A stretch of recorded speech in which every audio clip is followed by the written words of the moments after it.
पाकिस्तान जाने के बाद अंजू ने कहा था कि उसको अपने बच्चों की याद आ रही है और वह अब 4 महीने से ज़्यादा वहां समय गुजारने के बाद 29 नवंबर को भारत लौट आई है।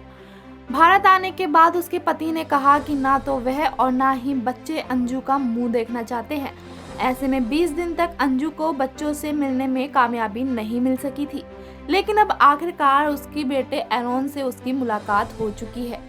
एक YouTube चैनल से बात करते हुए अंजू ने कहा कि वह अपने बेटे से मिलकर बहुत खुश है। बेटे के साथ ही पहुंची अंजू ने कहा कि उसके लिए ये बताना मुश्किल है कि किस तरह की खुशी उसको आज मिली है। अंजू से जब पूछा गया कि वो क्या बच्चों को लेकर वापस पाकिस्तान लौट जाएंगी, तो उन्होंने कहा कि पाकिस्तान जाने पर अभी मैंने कोई भी फैसला नहीं लिया है।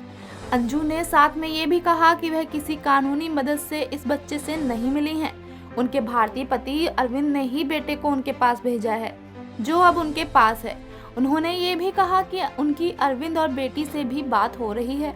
अंजू की अभी तक अरविंद और बेटी से सीधे तरीके से तो बात सामने से नहीं हुई, लेकिन फोन पर बातचीत हुई है और वो उनके जरिए ही बेटे से मिली हैं। अरविंद से उन्होंने फोन पर बात करने की हामी भरी है। साथ ही ये भी बताया है कि उन्होंने अरविंद से तलाक की अर्जी नहीं दी है। अंजू भारत लौटने के बाद नसरुल्लाह के साथ रहने की ही बात कह रही थी, लेकिन अब वह अरविंद और बच्चों के साथ रिश्ते बेहतर होने के संकेत दे रही हैं। अंजू के पाकिस्तान से लौटने के बाद से लगातार ही उनके प्रेग्नेंट होने की भी चर्चा हो रही थी कि अंजू नसरुल्लाह के बच्चे की मां बनने वाली हैं। अंजू ने अपनी प्रेगनेंसी पर भी जवाब दिया है। अंजू ने कहा कि ऐसा कुछ नहीं है, मेरा प्रेगनेंसी पर जो भी बातें हो रही हैं, मेरी अफवाह उड़ाई जा रही हैं, इनमें कोई भी सच्चाई नहीं है। मैं नसरुल्लाह के बच्चे की मां नहीं बनने वाली।